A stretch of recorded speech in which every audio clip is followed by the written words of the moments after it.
Breaking news Kakinada జిల్లా కత్తిపూడి శివార్లో 2 లారీలు దగ్ధమయ్యాయి. Ravikampadu junction వద్ద ఈ ప్రమాదం జరిగింది. కంటైనర్ లారీ మరో లారీ ఢీకొనడంతో భారీగా మంటలు చెలరేగాయి. మంటలను అదుపు చేసేందుకు అగ్నిమాపక సిబ్బంది ప్రయత్నిస్తున్నారు. కంటైనర్ డ్రైవర్ సజీవ దహనమైనట్లుగా తెలుస్తుంది.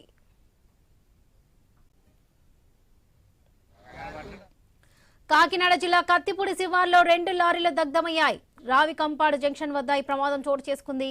కంటైనర్ లారీ మరో లారీ ఢీకొనడంతో భారీగా మంటలు చెలరేగాయి. మంటలను అదుపు చేసేందుకు అగ్నిమాపక సిబ్బంది ప్రయత్నిస్తున్నారు.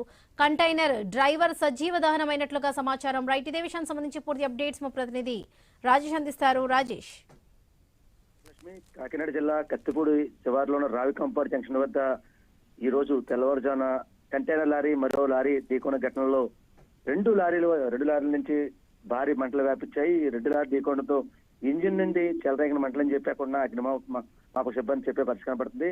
అగ్నికి ఆహుతైన 2 లారీలు అని చెప్పవచ్చు. లారీలో ఉన్న ఒకరు సజీవ దహనమైనట్టు గుర్తించారు. అయితే అన్నవరం వైపు నుంచి రాజమండ్రి వైపు చేపల ఫీడ్తో వెళ్తున్న లారీని వెనక నుంచి బలంగా ఢీకొనడంతో కంటైనర్ లారీలో ఉన్న ఒకరు డ్రైవర్ సజీవ దహనట్టు గుర్తించారు. అయితే దీంతో ఒక్కసారిగా మంటలు చెలరేయడంతో 2 లారీల క్యాబిన్లు అగ్నికి ఆహుతైనాయి. అయితే కంటైనర్ లో ఉన్న లారీలో ఉన్న క్లీనర్ సజీవ దహనట్టు తెలుస్తుంది. అది సురక్షితంగా బయటపడ్డ 2 లారీ డ్రైవర్లు సంఘటన సమయం చేరుకుని మంటల్ని అదుపు చేస్తున్న ఫైర్ సిబ్బంది. అయితే దీంట్లోకి ఈ ఘటనలో 2 లారీలు ఒక్కసారిగా బలంగా ఢీకొనడంతో ఇంజిన్ నుంచి మంటలు చెలరేగడంతో ఒక లారీ క్యాబిన్ లో ఉన్న దాంట్లో ఉన్న లారీ క్లీనర్ అయితే సజీవ దహనం అయితే గుర్తించారు. దీంతో ఒక్కసారిగా మంటలు భారీగా చెలరేగడంతో అక్కడ ఉన్న స్థానికులు అయితే భయాందోళనకు గురయ్యారు. అయితే ఒక్కసారిగా సమాచారం అందుకున్న స్థానిక పోలీసులు అలాగే ఫైర్ సిబ్బంది కూడా ఘటనా స్థానం చేరుకున్నారు.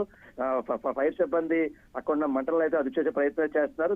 దీనిపై కూడా అన్నవరం పోలీసులు కేసు నమోదు చేసి దర్యాప్తు చేస్తామని తెలుపుతారు. అయితే ఒక్కసారిగా బలంగా 2 లారీలు వెళ్లే ప్రయత్నంలో వెనక నుంచి లారీ ఏవైతే చేపల ఫీడ్తో వెళ్తున్న లారీ బలంగా ఢీకొనడంతో మంటలను అయితే పూర్తి స్థాయిలో అయితే ఇంజిన్ నుంచి ఒక్కసారిగా వ్యాపించడంతో అక్కడున్న ఒక్కసారిగా భారీగా అయితే మంటలు అయితే పూర్తిగా అయితే ఎక్కువయ్యి దాంట్లో ఎవరైతే లారీకి ఈ కంటైనర్ లారీలో లారీ క్లీనర్ అయితే మాత్రం అగ్నికి ఆహుతయ్యి సజీవదాన్ని గుర్తించారు. దీనిపై అంటే ఎంతవరకు ఆస్తి నష్టమైంది, అసలు ఈ ఘటన ఒక్కసారిగా లారీ వేగంతో వచ్చి ఢీకొనడంతో ఈ ఇంజిన్ నుంచి వ్యాపించిన మంటల లేకపోతే ఏమైనా షార్ట్ సర్క్యూట్ ఇతర కారణాల దానిపై అయితే ఫైర్ సిబ్బంది అయితే పూర్తిగా అయితే విచారణ చేపట్టే పరిస్థితి కనబడుతుంది. దీనిపై కూడా అన్నవరం పోలీసులు కేసు నమోదు చేసి దర్యాప్తు చేస్తామని తెలుపుతున్నారు Varalakshmi. Right Rajesh, thank you.